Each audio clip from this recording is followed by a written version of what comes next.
Good morning, dear children. A very healthy and fine good morning to all of you. I think all of us are happy at our home because we are safe, and safety is at the priority. Teaching is still going on, only the difference is there that in place of actual classroom teaching, virtual online classes are going on. Okay, now here we are going to study poem Amanda that is prescribed in your course, 10th class course. It's a very interesting poem as it is the description of all the teenagers. How it is the description of all the teenagers? What is the age of, what is the criteria of age for teenagers? I think it's from 12 to 18. And here in this poem also the girl might be of 11 to 13. As you are able to see here, that she has lost in her own views. She was not listening whatever is spoken to her. She is thinking something else. Means physically she was present there, but mentally she was roaming freely wherever she wanted to go. But before that, we will also discuss something about the poetess. As you see, this poem is composed by Robin Klein. She was an Australian children's writer, means she has composed so many poems and they were all were related to the children. It means she must have studied, she must be knowing the inner feelings of a child. She was born in Campsie, New South Wales in 1936. Before becoming a writer, she had several different jobs, such as working as a nurse at a bookstore and as a teacher aide at a school.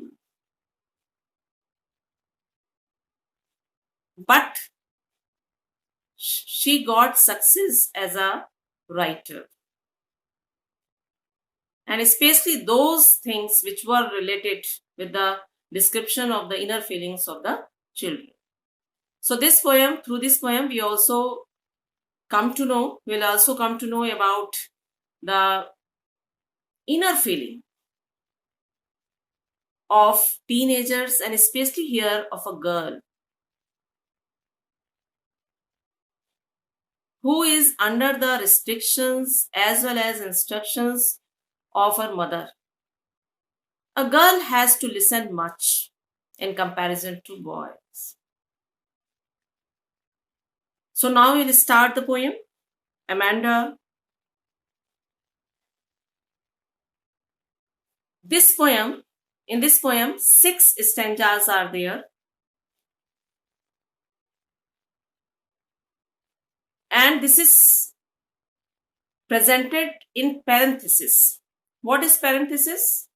After the first stanza, second stanza that is written in bracket.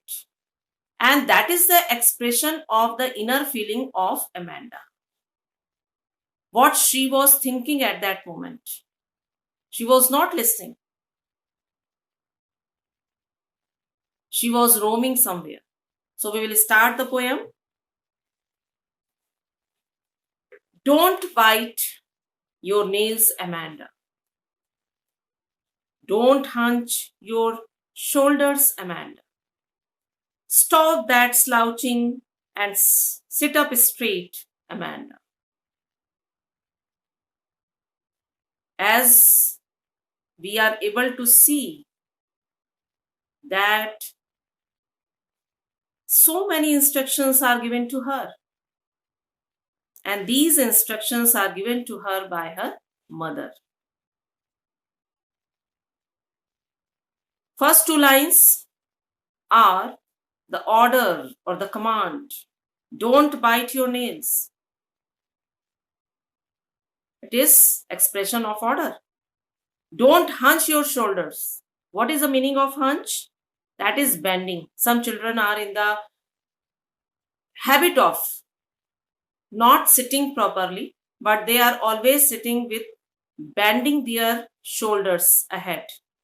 And this is not the correct postures, and so many times they are just observed by their parents and they are instructed by them to sit properly. Here also in this poem, Amanda, she was also instructed by her mother that she should not bite her nails and she should sit up in straight position.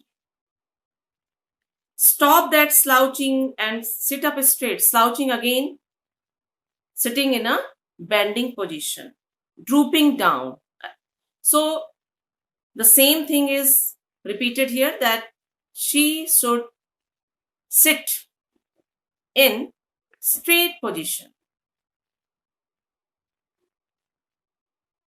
That will be good for her. But what is reality? We don't want that anyone should always have comment on us. We don't want to listen that, even from our elders, even from our dear and near, even from our parents. We also want freedom. We also want to live our life in our own way.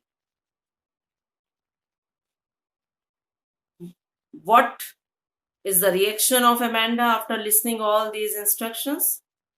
This you will come to know in the second stanza, that is written in parenthesis. This is the inner feeling, imagination of Amanda. There is a languid, emerald sea, where the sole inhabitant is me, a mermaid drifting blissfully. Although she was sitting in her home in front of her mother, but mentally, in her imagination, she just reached near a very relaxed emerald green sea. Emerald means green. And the sea was very calm. It is also showing the eagerness, the desire of Amanda that she should also be in that much relaxed calmness as the sea was.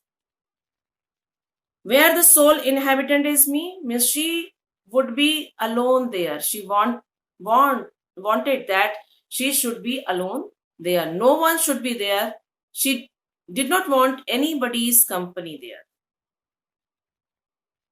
A mermaid, she was imagining herself just like a mermaid. We all know what is a mermaid. A mermaid is a sea imaginary creature who is having the whole body of a human, only the lower part is just like a fish. So she was also imagining herself just like a mermaid who was just swimming very freely and happily, enjoying the freedom in the bright green sea water. So here we can see the contradiction between the reality as her mother was instructing to her and what she was imagining herself Just contrary on that, she was just thinking that she was roaming freely, just like a mermaid in the sea. Now, the third stanza. Did you finish your homework, Amanda? Did you tidy your room? Amanda, I thought I told you to clean your shoes, Amanda. Again, so many questions were asked by her mother to her. Earlier, she was instructing her not to do that thing. Here, she was asking question from her whether she has completed her homework or not. Without getting answer, immediately she was asking the second question, whether she has cleaned her room or not. Not only that, she has polished her shoes or not. And she was also speaking that she has told this so many times to her to just complete all these activities, all these things. Now, the questions were in front of her, in front of Amanda, whether she has completed all those things or not. Again, what we will see, that she has lost in her own ideas, in her own imagination. She did not reply. Now she is imagining herself as an orphan. Do you know why it's so? An orphan is a child without parents. And a child without parents means that child is totally free, not restricted by anybody. So here she is imagining herself as an orphan. I am an orphan, roaming the street, again moving here and there. Earlier she was imagining herself to swim in the sea.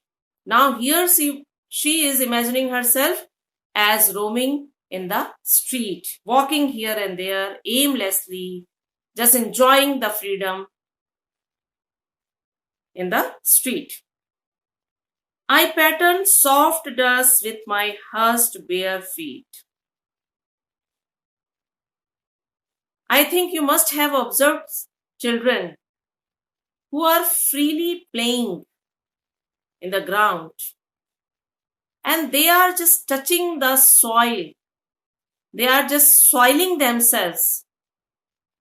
Means they are not bothering whether they are getting dirty or not, but they are enjoying.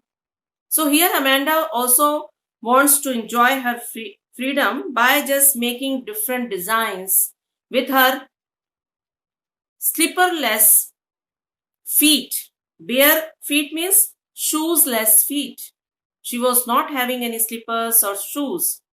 She was moving there bare feet and she wanted to make designs, beautiful designs on the ground.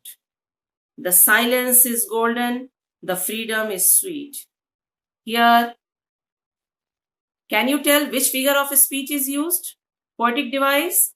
The silence is golden.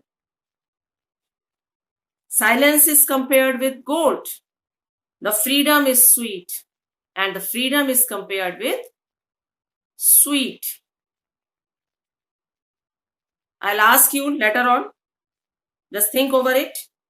But very important point is discussed here, that we should not speak unnecessary.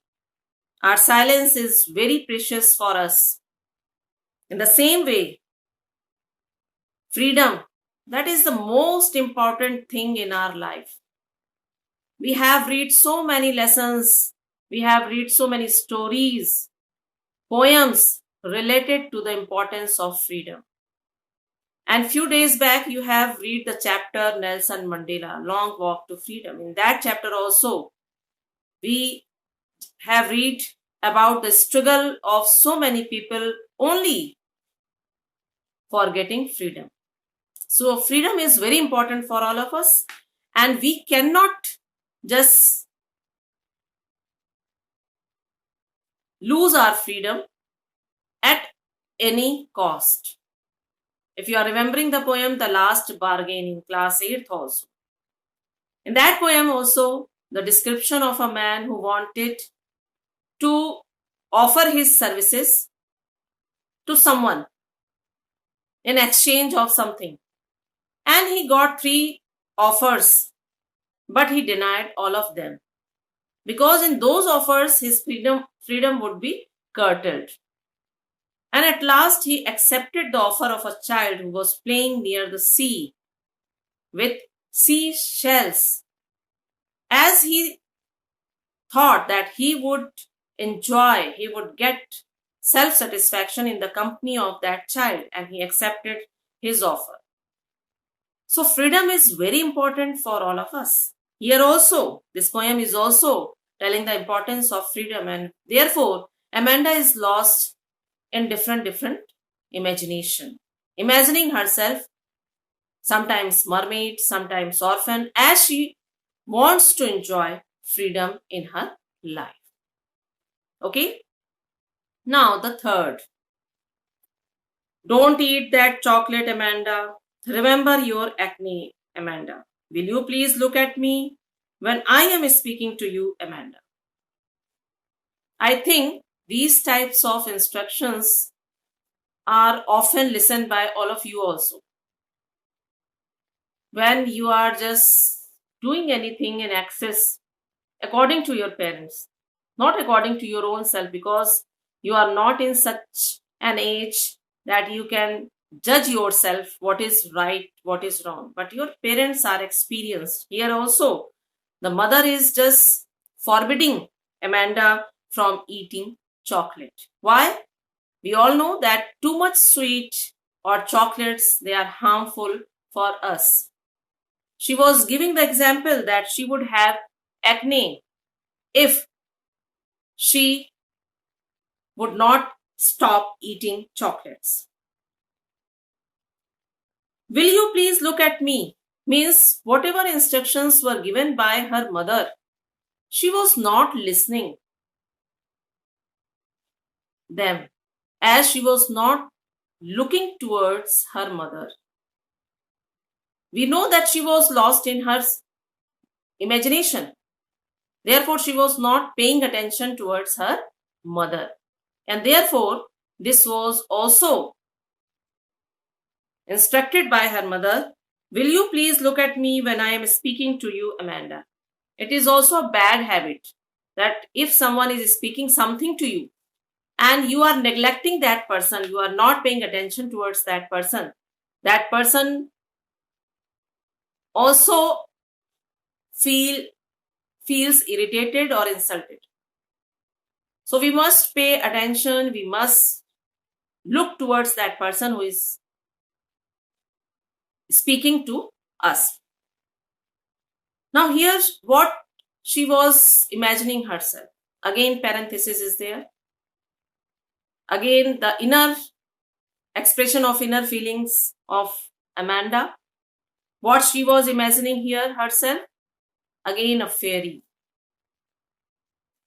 She was saying, I am a Rapunzel. I have not a care. Life in a tower is tranquil and rare. I certainly never let down my bright hair. All of you must be aware with this character. You must have seen the cartoons or must have read the story. Who was she? Rapunzel. She was a fairy having long hairs.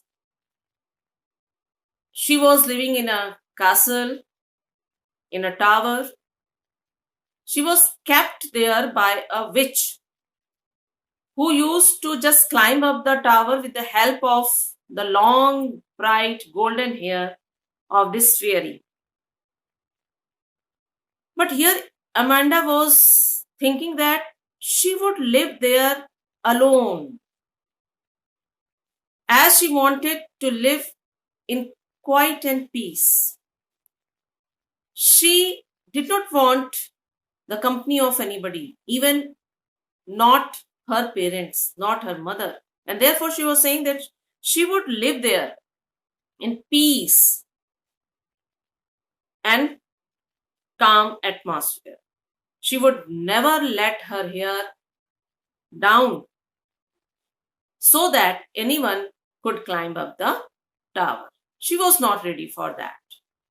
She was not ready that anyone should just interfere in her freedom. She wanted to spend some moments with her own self. Now see the last stanza. Stop that sulking at once, Amanda. You are always so moody. Amanda, anyone would think that I nagged at you, Amanda. Now here, the speaker was quite irritated. Means her mother was quite irritated. Sulking means looking sad, gloomy. As Amanda was lost in her own imagination, no expressions were there on her face, and she was seeming sad. Therefore, the speaker was asking her not to sit in that way. She also blamed her that she was a moody girl. Moody girl means one moment you are happy, another moment you are sad. Means nobody is sure what will happen with you or what reaction you will show to others. Moody. We are not sure about anybody's nature. So here the speaker was just blaming the girl to be moody or gloomy, sad. Anyone would think that I nagged at you, Amanda. Nagged means finding fault, always scolding, always pointing out some negative aspect of someone. So the mother was saying that if she would sit like that, then others, neighbors, or other people would think that the mother was always nagging at her, always making negative remarks on her. So mother would be blamed, not Amanda. And that was made clear here by mother. So we come to know about the inner feeling or the feelings of teenagers who are under so much restrictions and instructions. They want freedom. And this poem is a wonderful example of that. That what the children want to do. They do not want that they should be under observation for all 24 hours. They also want that they should live their life by their own self. Okay? Now here you are able to see few words, few important words are given here. The meaning is also written. So all of you see this, note down it and just learn them or understand. They are very important. Now there are few questions that is also important part of a poem, and all of you are well aware that is related with poetic devices. A poem is incomplete without the discussion of poetic devices. So here we will see this. 3 poetic devices are mainly used here. First, description is given, anaphora, that is the repeated use of a word at start of 2 or more lines. For example, it is left by putting dashes here. You have to complete in which lines you are finding anaphora. So you have to complete Yes, any one of you? Okay, very nice. First two lines, very nice. Don't bite your nails, Amanda. Don't hunch your shoulders. Very nice. So don't word is repeated here. It means that anaphora is used in these two lines. Next, in the beginning dash is given. Use of vowel word, sound. Don't hunch your shoulders. Which poetic device is used here? Any one of you? Use of vowel, word, sound. Don't hunch your shoulders. No one. Okay, then find it. It's a homework for you. Get the answer. Which poetic device it is where we use vowel, word or sound. Giving stress on that. Okay, it is also started with A. I am giving clue. It is also started with A. Right? Now the next. Name the poetic device. In this line, stop that slouching and sit up straight. It's a very common. So many times you have just come through this poetic device. Yes, any one of you? Stop that slouching and sit up straight. Very nice. Alliteration is there. Because S, repetition of S in the continuation of the same line, that is showing alliteration. So what we come to know here, that we have to be very attentive in the use of poetic devices. We should be well aware with that. I have used this word so many times in the description of the poem. So now all of you will see what is parenthesis. Parenthesis is a remark that is added to a sentence, often to provide an explanation. So in stanzas 2, 4 and 6, parenthesis is used to describe the reaction of child Amanda towards her mother's continuous nagging. Actually, it is the expression of the inner feelings. It is showing that the girl was not listening, but she was lost in her own views. And the inner expression was described in these stanzas in 2nd, 4th and 6th, and that is parenthesis.